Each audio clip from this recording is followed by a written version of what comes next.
पंचमोध्याय। देवताओं द्वारा देवी की स्तुति। चंड मुंड के मुख से अंबिका के रूप की प्रशंसा सुनकर शुंभ का उनके पास दूत भेजना और दूत का निराश लौटना। ओम इस उत्तर चरित्र के रुद्र ऋषि है, महासरस्वती देवता है, अनुष्टुप छंद है, भीमा शक्ति है, ब्राह्मरी बीज है, सूर्य तत्व है और साम वेद स्वरूप है। महासरस्वती की प्रसन्नता के लिए उत्तर चरित्र के पाठ में इसका विनियोग किया जाता है। जो अपने कर कमलों में घंटा, शूल, हल, शंख, मूसल, चक्र, धनुष और बाण धारण करती हैं, शरद ऋतु के शोभा संपन्न चंद्रमा के समान जिनकी मनोहर कांति है, जो तीनों लोकों की आधारभूत और शुंभ आदि दैत्यों का नाश करने वाली है, तथा गौरी के शरीर से जिनका प्राकट्य हुआ है, उन महासरस्वती देवी का मैं निरंतर भजन करती हूँ। ऋषि कहते हैं, पूर्व काल में शुंभ और निशुंभ नामक असुरों ने अपने बल के घमंड में आकर सचीपति इंद्र के हाथ से तीनों लोकों का राज्य और यज्ञ भाग छीन लिए। वे ही दोनों सूर्य, चंद्रमा, कुबेर, यम और वरुण के अधिकार का भी उपयोग करने लगे। वायु और अग्नि का कार्य भी वे ही करते लगे। उन दोनों ने सब देवताओं को अपमानित, राज्य भ्रष्ट, पराजित और अधिकारहीन करके स्वर्ग से निकाल दिया।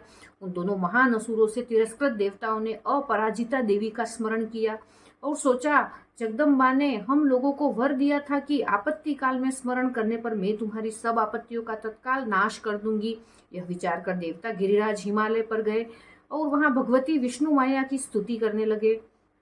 देवता बोले, देवी को नमस्कार है, महादेवी शिवा को सर्वदा नमस्कार है, प्रकृति एवं भद्रा को प्रणाम है। हम लोग नियम पूर्वक जगदम्बा को नमस्कार करते हैं, रुद्रा को नमस्कार है, नित्या, गौरी और धात्री को बारंबार नमस्कार है, ज्योत्स्नामयी, चंद्र रूपिणी एवं सुख स्वरूपा देवी को सतत प्रणाम है, शरणागतों का कल्याण करने वाली वृद्धि और सिद्धि रूपा देवी को हम बारंबार नमस्कार करते हैं। नैऋति यानी राक्षसों की लक्ष्मी, राजाओं की लक्ष्मी तथा शर्वाणी शिव पत्नी स्वरूपा आप जगदम्बा को बारंबार नमस्कार है। दुर्गा, दुर्गपारा, दुर्गम संकट से पार उतारने वाली, सारा, सबकी सारभूता, सर्वकारिणी, ख्याति, कृष्णा और धूम्रा देवी को सर्वदा नमस्कार है। अत्यंत सौम्य तथा अत्यंत रौद्र रूपा देवी को हम नमस्कार करते हैं, उन्हें हमारा बारंबार प्रणाम है। जगत की आधारभूता कृति देवी को बारंबार नमस्कार है। जो देवी सब प्राणियों में विष्णु माया के नाम से कही जाती है, उनको नमस्कार, उनको नमस्कार, उनको बारंबार नमस्कार है। जो देवी सब प्राणियों में चेतना कहलाती हैं, उनको नमस्कार, उनको नमस्कार, उनको बारंबार नमस्कार है। या देवी सर्वभूतेषु बुद्धि रूपेण संस्थिता, नमस्तस्यै नमस्तस्यै नमस्तस्यै नमो नमः। या देवी सर्वभूतेषु निद्रा रूपेण संस्थिता, नमस्तस्यै नमस्तस्यै नमस्तस्यै नमो नमः। या देवी सर्वभूतेषु क्षुधा रूपेण संस्थिता, नमस्तस्यै नमस्तस्यै नमस्तस्यै नमो नमः। या देवी सर्वभूतेषु छाया रूपेण संस्थिता, नमस्तस्यै नमस्तस्यै नमस्तस्यै नमो नमः। या देवी सर्वभूतेषु शक्ति रूपेण संस्थिता, नमस्तस्यै नमस्तस्यै नमस्तस्यै नमो नमः। या देवी सर्वभूतेषु तृष्णारूपेण संस्थिता, नमस्तस्यै नमस्तस्यै नमस्तस्यै नमो नमः। या देवी सर्वभूतेषु क्षान्तिरूपेण संस्थिता, नमस्तस्यै नमस्तस्यै नमस्तस्यै नमो नमः। या देवी सर्वभूतेषु जातिरूपेण संस्थिता, नमस्तस्यै नमस्तस्यै नमस्तस्यै नमो नमः। या देवी सर्वभूतेषु लज्जारूपेण संस्थिता, नमस्तस्यै नमस्तस्यै नमस्तस्यै नमो नमः।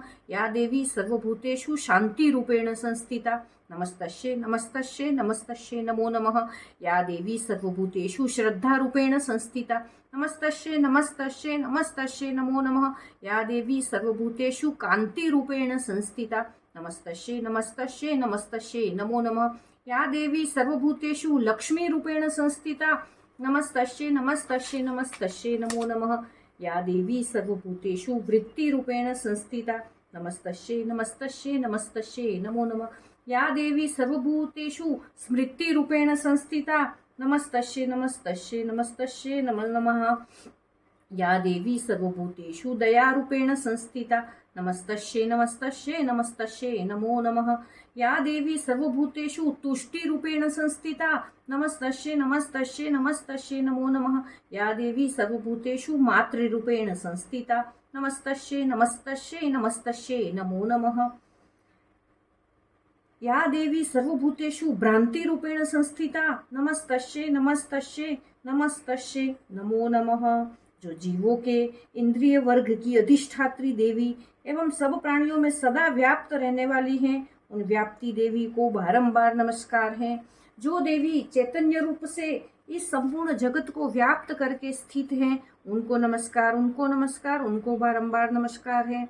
पूर्व काल में अपने अभीष्ट की प्राप्ति होने से देवताओं ने जिनकी स्तुति की तथा देवराज इंद्र ने बहुत दिनों तक जिनका सेवन किया, वह कल्याण की साधन भूता ईश्वरी हमारा कल्याण और मंगल करे तथा सारी आपत्तियों का नाश कर डाले। उद्दंड दैत्यों से सताए हुए हम सभी देवता जिन परमेश्वरी को इस समय नमस्कार करते हैं तथा जो भक्ति से विनम्र पुरुषों द्वारा स्मरण की जाने पर तत्काल ही संपूर्ण विपत्तियों का नाश कर देती हैं, वे जगदम्बा हमारा संकट दूर करे। ऋषि कहते हैं, राजन, इस प्रकार जब देवता स्तुति कर रहे थे उस समय पार्वती देवी गंगा जी के जल में स्नान करने के लिए वहां आई। उन सुंदर भौहों वाली भगवती ने देवताओं से पूछा, आप लोग यहाँ किसकी स्तुति करते हैं? तब उन्हीं के शरीर कोश से प्रकट हुई शिवा देवी बोली, शुंभ दैत्य से तिरस्कृत और युद्ध में निशुंभ से पराजित हो यहाँ एकत्रित हुए ये समस्त देवता यह मेरी ही स्तुति कर रहे हैं। पार्वती जी के शरीर कोश से अंबिका का प्रादुर्भाव हुआ था, इसलिए वे समस्त लोकों में कौशिकी कही जाती हैं। कौशिकी के प्रकट होने के बाद पार्वती देवी का शरीर काले रंग का हो गया, अतः वे हिमालय पर रहने वाली कालिका देवी के नाम से विख्यात हुई। तदनंतर शुंभ और निशुंभ के भृत्य चंड मुंड वहां आए और उन्होंने परम मनोहर रूप धारण करने वाली अंबिका देवी को देखा। फिर वे शुंभ के पास जाकर बोले, महाराज, एक अत्यंत मनोहर स्त्री है जो अपनी दिव्य कांति से हिमालय को प्रकाशित कर रही है। वैसा उत्तम रूप कहीं किसी ने भी नहीं देखा होगा। असुरेश्वर, पता लगाइए वह देवी कौन है और उसे ले लीजिए। स्त्रियों में तो वह रत्न है, उसका प्रत्येक अंग बहुत ही सुंदर है तथा वह अपने श्री अंगों की प्रभा से संपूर्ण दिशाओं में प्रकाश फैला रही है। दैत्यराज, अभी वह हिमालय पर ही मौजूद है, आप उसे देख सकते हैं। प्रभो, तीनों लोकों में मणि, हाथी और घोड़े आदि जितने भी रत्न हैं वे सब इस समय आपके घर में शोभा पाते हैं। हाथियों में रत्नभूत ऐरावत, यह पारिजात का वृक्ष और यह उच्चैश्रवा घोड़ा, यह सब आपने इंद्र से ले लिया है। हंसों से जुता हुआ यह विमान भी आपके आंगन में शोभा पाता है। यह रत्नभूत अद्भुत विमान जो पहले ब्रह्मा जी के पास था अब आपके यहाँ लाया गया है। यह महापद्म नामक निधि आप कुबेर से छीन लाए हैं। समुद्र ने भी आपको किंजलकिनी नाम की माला भेंट की है जो केसरों से सुशोभित है और जिसके कमल कभी कुम्हलाते नहीं हैं। सुवर्ण की वर्षा करने वाला वरुण का छत्र भी आपके घर में शोभा पाता है तथा यह श्रेष्ठ रथ जो पहले प्रजापति के अधिकार में था अब आपके पास मौजूद है। दैत्येश्वर, मृत्यु की उत्क्रांतिदा नाम वाली शक्ति भी आपने छीन ली है तथा वरुण का पाश और समुद्र में होने वाले सब प्रकार के रत्न आपके भाई निशुंभ के अधिकार में है। अग्नि ने भी स्वतः शुद्ध किए हुए 2 वस्त्र आपकी सेवा में अर्पित किए हैं। दैत्यराज, इस प्रकार सभी रत्न आपने एकत्र कर लिए हैं, फिर जो यह स्त्रियों में रत्न रूप कल्याणमयी देवी है इसे आप क्यों नहीं अपने अधिकार में कर लेते? ऋषि कहते हैं, चंड मुंड का यह वचन सुनकर के शुंभ ने महादैत्य सुग्रीव को दूत बनाकर देवी के पास भेजा और कहा, तुम मेरी आज्ञा से उसके सामने ये बातें कहना और ऐसा उपाय करना जिससे प्रसन्न होकर वह शीघ्र ही यहाँ आ जाए। वह दूत पर्वत के अत्यंत रमणीय प्रदेश में जहाँ देवी मौजूद थी गया और मधुर वाणी में कोमल वचन बोला। दूत बोला, देवी, दैत्यराज शुंभ इस समय तीनों लोकों के परमेश्वर हैं। मैं उन्हीं का भेजा हुआ दूत हूँ और यहाँ तुम्हारे ही पास आया हूँ। उनकी आज्ञा सदा सब देवता एक स्वर से मानते हैं, कोई उसका उल्लंघन नहीं कर सकता। वे संपूर्ण देवताओं को परास्त कर चुके हैं। उन्होंने तुम्हारे लिए जो संदेश दिया है उसे सुनो। संपूर्ण त्रिलोकी मेरे अधिकार में है, देवता भी मेरी आज्ञा के अधीन चलते हैं। संपूर्ण यज्ञों के भागों को मैं ही पृथक पृथक भोगता हूँ। तीनों लोकों में जितने श्रेष्ठ रत्न हैं वे सब मेरे अधिकार में हैं। देवराज इंद्र का वाहन ऐरावत जो हाथियों में रत्न के समान है मैंने छीन लिया है। क्षीर सागर का मंथन करने से जो अश्वरत्न उच्चैश्रवा प्रकट हुआ था उसे देवताओं ने मेरे पैरों पर पड़ करके समर्पित किया है। हे सुंदरी, उनके सिवा और भी जितने रत्नभूत पदार्थ देवताओं, गंधर्वों और नागों के पास थे वह सब मेरे ही पास आ गए हैं। देवी, हम लोग तुम्हें संसार की स्त्रियों में रत्न मानते हैं, अतः तुम हमारे पास आ जाओ, क्योंकि रत्नों का उपभोग करने वाले हम ही हैं। चंचल कटाक्षों वाली सुंदरी, तुम मेरी या मेरे भाई महापराक्रमी निशुंभ की सेवा में आ जाओ, क्योंकि तुम रत्न स्वरूपा हो। मेरा वरण करने से तुम्हें तुलना रहित महान ऐश्वर्य की प्राप्ति होगी। अपनी बुद्धि से ये विचार कर तुम मेरी पत्नी बन जाओ। ऋषि कहते हैं, दूत के यों कहने पर कल्याणमयी भगवती दुर्गा देवी, जो इस जगत को धारण करती है, मन ही मन गंभीर भाव से मुस्कुराई और इस प्रकार बोली। देवी ने कहा, दूत, तुमने सत्य कहा है, इसमें तनिक भी मिथ्या नहीं है। शुंभ तीनों लोकों का स्वामी है और निशुंभ भी उसी के समान पराक्रमी है, किंतु इस विषय में मैंने जो प्रतिज्ञा कर ली है उसे मिथ्या कैसे करूं। मैंने अपनी अल्प बुद्धि के कारण पहले से जो प्रतिज्ञा कर रखी है उसे सुनो। जो मुझे संग्राम में जीत लेगा, जो मेरे अभिमान को चूर्ण कर देगा तथा संसार में जो मेरे समान बलवान होगा, वही मेरा स्वामी होगा। इसलिए शुंभ अथवा महादैत्य निशुंभ स्वयं ही यहाँ पधारे और मुझे जीतकर शीघ्र ही मेरा पाणी ग्रहण कर ले। इसमें विलंब की क्या आवश्यकता है।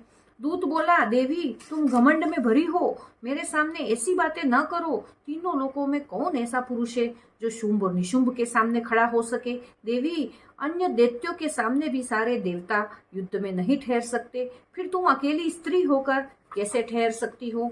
जिन शुंभ आदि दैत्यों के सामने इंद्र आदि सब देवता भी युद्ध में खड़े नहीं हुए, उनके सामने तुम स्त्री होकर कैसे जाओगी। इसलिए तुम मेरे ही कहने से शुंभ और निशुंभ के पास चली चलो। ऐसा करने से तुम्हारे गौरव की रक्षा होगी, अन्यथा जब वे केश पकड़कर घसीटेंगे तब तुम्हें अपनी प्रतिष्ठा खोकर जाना पड़ेगा। देवी ने कहा, तुम्हारा कहना ठीक है, शुंभ बलवान है और निशुंभ भी बड़े पराक्रमी हैं, किंतु क्या करूं, मैंने पहले बिना सोचे समझे प्रतिज्ञा कर ली है। अतः अब तुम जाओ, मैंने तुमसे जो कुछ कहा है वह सब दैत्यराज से आदर पूर्वक कहना, फिर वे जो उचित जान पड़े करे। इस प्रकार श्री मार्कंडेय पुराण में सावर्णिक मनवंतर की कथा के अंतर्गत देवी महात्म्य में देवी दूत संवाद नामक 5वां अध्याय पूरा हुआ। बोलो अम्बे मात की जय।